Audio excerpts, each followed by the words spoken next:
So Kanye West be lying a lot. Like, I'm not sure if you guys have been paying attention to this man over the last several years. He has made a lot of false promises when it comes to albums and certain things that he's trying to do, or he said that he was going to do in his career, whether it's building neighborhoods or dropping albums or whatever. So I was already skeptical when it came to the first time that he announced that he was releasing Vultures 2, which was a month after Vultures 1, and that was about 3 months ago at this point. And so when I heard that Kanye was actually dropping Vultures 2 on August 2nd, 2024, I didn't believe it. I thought that it was cap. Also, just as kind of a side note, Kanye typically is out and about, loud, doing stuff when it comes to rollouts. Most of his rollouts are usually attached to a lot of controversy or him being out in the streets doing whatever. There's always something attached to a Kanye West rollout. And this time around, Kanye has been suspiciously quiet.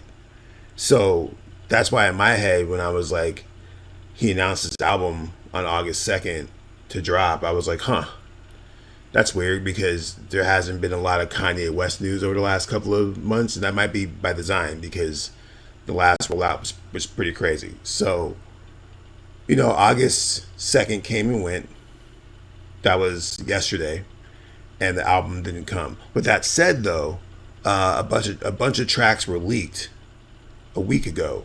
Some of these tracks are on this album, but then also there was a track with Jay-Z and Kanye West from the Graduation era that got leaked. That's pretty fire, actually. Go check it out. So that's kind of part of it. I think that's kind of part of the rollout because there's always been leaks before the album when it comes to Kanye. And he needs to figure that out. It might be by design, but them leaks be dropping and just spoiling everything. So when I heard that the leaks were coming, I was like, all right, this might lead to something. But I honestly was not expecting Kanye to drop the album.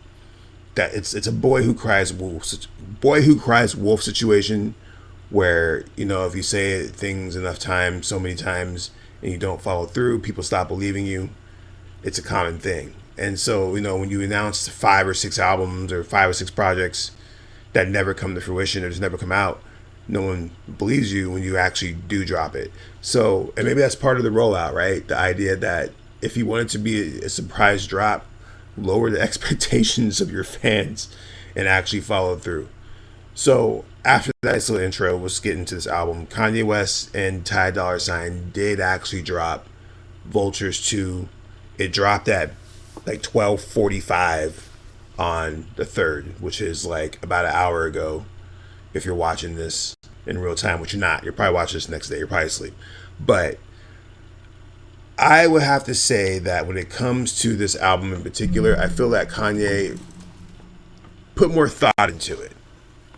I think when it comes to Vultures 1, that album was very erratic, very all over the place, kind of had like a comedic tone to it. Kanye had crazy dumb bars all over it that was just saying a bunch of reckless shit all over this album. Vultures 2 is like almost like the antithesis of that album in the sense that this one's a lot more dialed back. There are a couple of turn up tracks on here, but the rapping and themes are a lot more focused. The production's a little bit better, that's debatable. And Kanye's actually rapping at a top tier level through most of this album.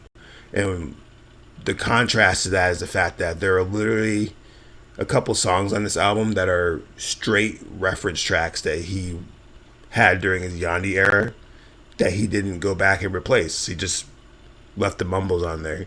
And that's kind of odd. I mean, this is like a major release. You figure you go back and re-record it, but I think at this point, Kanye West mumble references tracks are actually like their own like subculture in hip hop. It makes you think about when Tyler the Creator put Kanye on one of his albums. I'm not sure if it was the album before last. He put Kanye on there, and the track is literally just fucking Kanye mumbling on the track. So there's like a certain lane for Kanye West mumble reference tracks, and it works. Like, I'm not mad at this, but At the same time, it would have been nice to see these great songs. 'Cause most of these songs in the album are actually very solid. I'm not mad at this album at all. I think that, like I said, it's a dialed back version. You have a much more focused Kanye where he's actually rapping at a top tier level for his rapping abilities throughout most of this album. The themes are very, very succinct. The production is strong, and like I said, it's a lot more mellow. A lot more mellow this time. Like, it's not like the erratic energy of like Carnival. Although you do have the song Fried, which, like, Fried is basically like Carnival Part 2. That's basically how I describe it. Like, the turn up energy is super duper dope. I actually like that song a lot. It might be my favorite song, or at least one of my favorite songs on this album. First listen. Once again, this is a reaction review, so I'm just giving you the first listen. I haven't given it the deep dive. There's a lot of guest appearances, which is interesting because there is this trend in the industry where artists don't announce their guest appearances on their album anymore. They don't even give them credit on the track listing. You just gotta listen to the album and know who they bees, and that's a cool method. I actually don't mind that, except when you get to some of these artists who sound very similar, like the Little Dirks and the Little Babies and all these different artists who like kind of have the same kind of tone.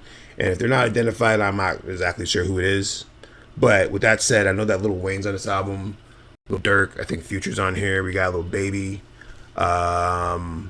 Sci-Hi the Prince makes an appearance on this album, who is probably one of the most underrated rappers of all time.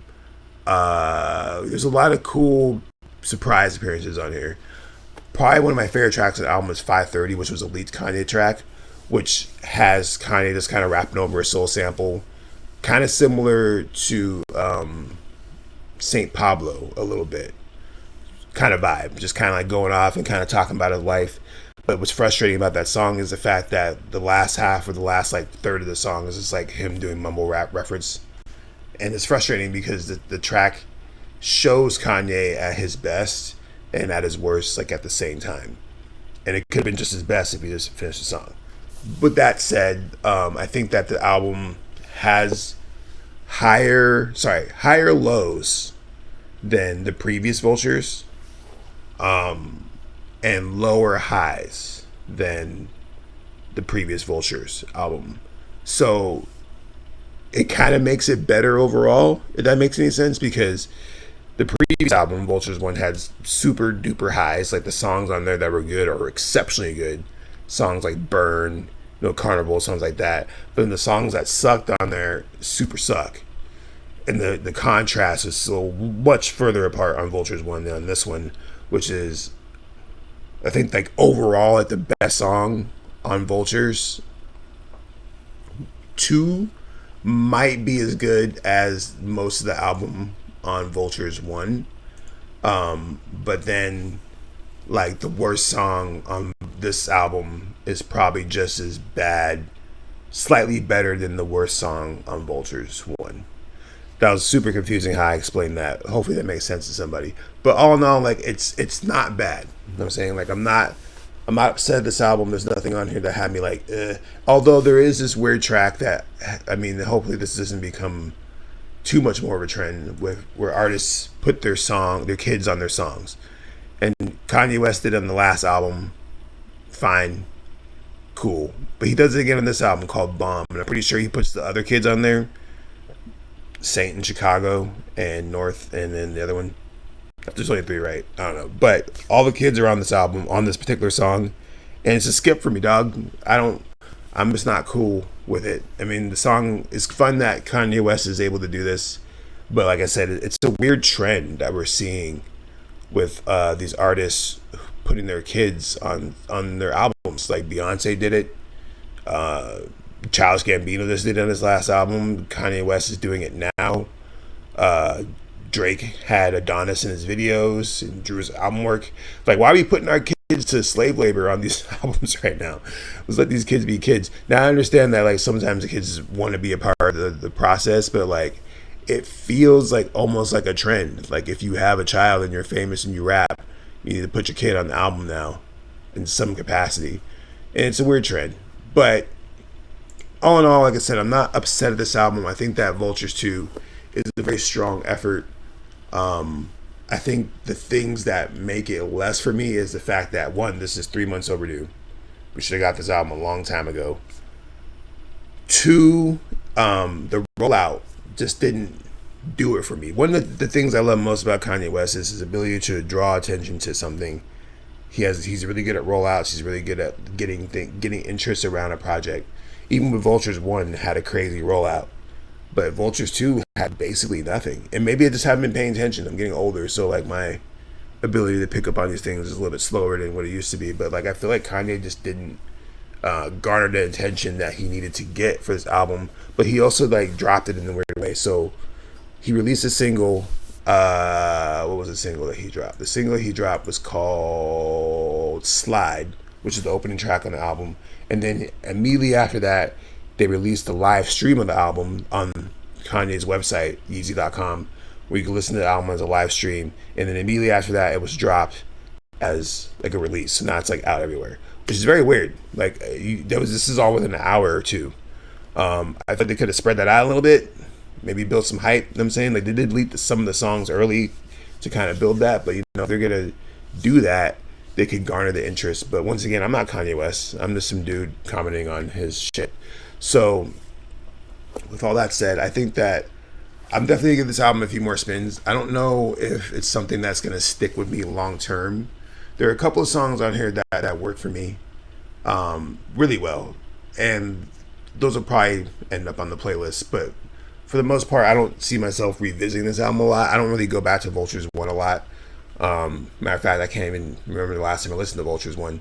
And I think that Vultures 2 might end up in the same category, although there is some sparks of like some great Kanye West stuff on here. So I'm going to give it a deeper listen.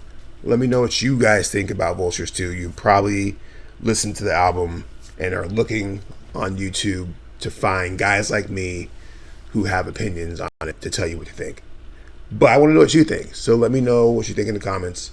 It is 1:30 in the morning, so I look tired right now because I am. I'm going to go to bed immediately after this.